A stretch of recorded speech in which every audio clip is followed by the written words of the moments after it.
La compagnie est née d'une rencontre entre Dianis et moi et on a décidé de monter la compagnie Craisière. D'abord sous forme d'école, donc on a créé en 2015, d'abord sous forme d'école où on initiait des personnes qui ne savaient pas voltiger. On avait cette volonté, avec nos expériences communes, de créer à l'origine une école pour faire découvrir le trapèze volant, la faire essayer parce qu'on avait fait ça et que c'était pas développé vraiment en France. Ça commençait à se développer et je voulais amener ça à Bordeaux. En sachant qu'à l'école de cirque de Bordeaux, il y avait eu un mini-volant, donc ce qu'on utilisait en structure, qui avait été amené par un ancien artiste des arceaux. Et on a commencé à donner les cours dessus, et après on a acheté un trapèze volant, on l'a amené, on a fait un partenariat avec l'école de cirque, et ils nous ont autorisé et accepté à se mettre sur le terrain, et on a créé l'assaut comme ça.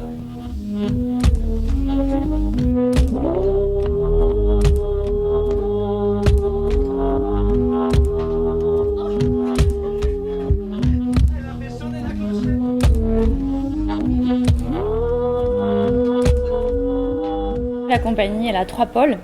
Elle a un pôle école, donc école de pratique amateur et peut-être école de professionnelle. On attend des réponses. Il y a la partie conception de structure, et la partie création contemporaine. En fait, dans ces 3 pôles, il y a des gens qui sont là et qui traversent ces 3 pôles-là, comme Dianis, comme moi par exemple, ou comme d'autres personnes. J'ai rencontré Dianis et Cécile qui sont donc les fondateurs de la compagnie en 2016. Là ça fait 4 ans que j'y suis. Et du coup je donne des cours, j'interviens sur le trapèze volant, sur le grand volant, sur le petit volant avec la compagnie Craisière parce que je suis quand même assez passionné de pédagogie. Je trouve que vraiment enseigner une technique acrobatique ou artistique à des personnes lambda ou à des artistes, c'est un échange qui pour moi est juste super important, quoi. J'ai rencontré l'école de cirque de Bordeaux et Dianis et Cécile que je connaissais en fait d'avant, de travail, d'entendre parler d'eux. Et puis j'ai rencontré la compagnie comme ça, je me suis un petit peu investi. Au début je venais beaucoup m'entraîner. Cécile, je l'ai formée pour qu'elle me longe sur le ballon parce que j'avais besoin de quelqu'un qui me longe dans mes numéros. Avec Dianis, on s'est très vite bien entendu, avec les autres aussi de la compagnie. Et puis en fait, ça m'a fait penser à me demander pourquoi il n'y avait pas de création parce que il y avait que le côté école et le côté conception. Moi, quand j'ai vu ça, j'ai proposé d'apporter mon aide. Et donc du coup, et j'aime bien le mot structuré parce que tout était déjà là, mais c'était juste un peu comme du Tetris. Il fallait juste emboîter les choses, les remettre à la place, voir qui s'occupait de quoi, et voilà. Et du coup, c'est un travail, là, ça fait 1 an qu'on est dessus, et ça se développe plutôt pas mal.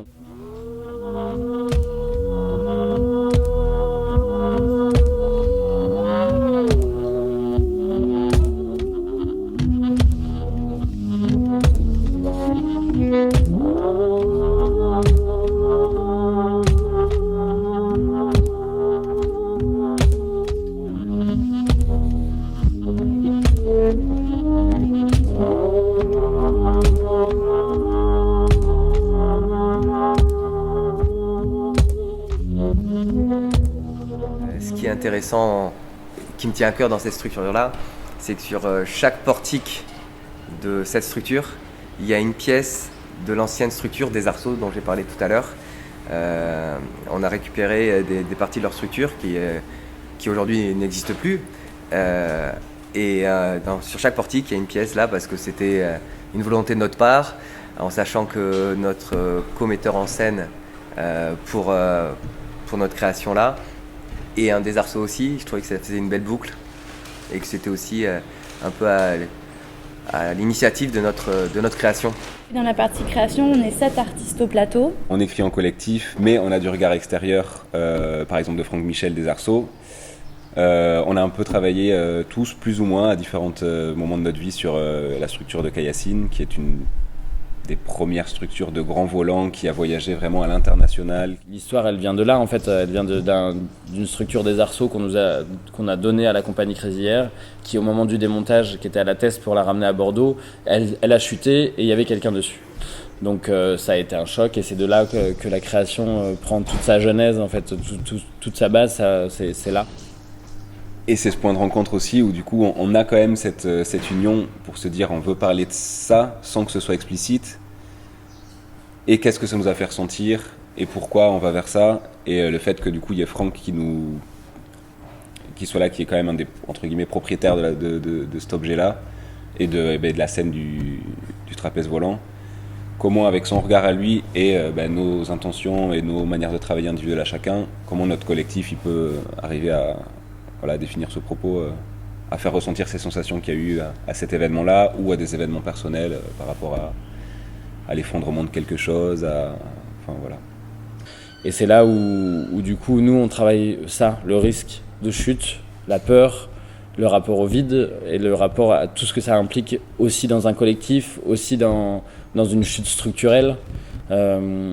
Et dans une chute voulue, dans une chute pas voulue, dans une chute de travail, parce qu'on fait quand même presque que ça de chuter, donc finalement, on travaille tout ça. Ouais. Comment se mouvoir sans monter par l'échelle, passer par la barre, revenir sur la barre, et travailler sur aussi le déséquilibre, l'incertitude, qui est on va dire un thème commun à notre projet, vu qu'on est plus sur la chute et comment se relever de la chute, qu'est-ce que nous inspire la chute, la peur, la confiance une fois qu'on est tombé et qu'on n'a rien, le fait que c'est pas une fin en soi.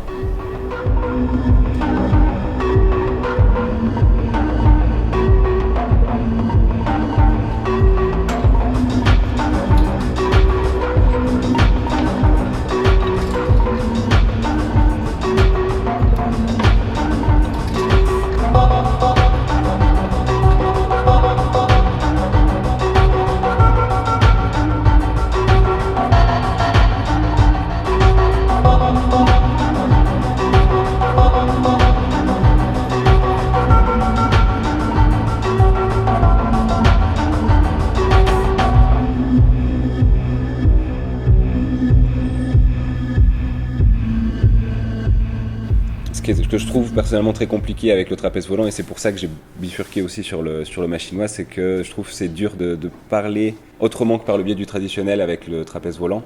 Où est-ce qu'est la place au mouvement, où est-ce qu'est la place au théâtre. Oui, on peut lui donner une intention chorégraphique, on peut lui donner des images. Comment vraiment on va traiter quelque chose de profond parce que c'est une technique qui prend énormément de place. Le trapèze volant, c'est un patrimoine français, c'est un patrimoine culturel français. Jules Léotard, en 1859, à Toulouse. Donc c'est quand même quelque chose, je pense, qu'il faut défendre, qui est en train de disparaître parce que il n'y a pas beaucoup de moyens mis et que c'est toujours des grosses équipes et que c'est hyper compliqué de travailler en grosse équipe. Ça, c'est sûr, mais c'est ça qui est beau, c'est ça qui fait la richesse du truc. Et en France, mais c'était dommage qu'il n'y ait pas plus de compagnies qui en fassent, parce que c'est un travail d'équipe, parce qu'il faut une grosse structure, parce qu'il faut des porteurs, il y a des blessures, donc c'est pas facile, j'allais dire, c'est pas comme, sans dénigrer du tout, un acrobate qui peut venir avec ses tapis et son corps, ou un jongleur avec ses balles et son corps. Là, il y a quand même une logistique derrière qui est plus complexe, qui demande de l'argent à déplacer. Donc c'est compliqué, mais après je pense qu'on y croit tous déjà nous, ça c'est déjà pas mal, c'est une bonne paire de manches. Comment je vois la suite ? Déjà le sortir, le sortir ce spectacle avec tout ce que ça inclut, donc par rapport au contexte aussi c'est compliqué. Et oui, moi j'ai envie de le jouer dans les salles, le jouer pourquoi pas en rue aussi, oui, et faire le tour du monde avec. Ça serait incroyable de jouer dans la halle du Carreau du Temple, de jouer je sais pas, au manège de Reims, dans les pistes de cirque endure français, en Belgique, ou de voyager avec. Moi j'adorerais voyager avec.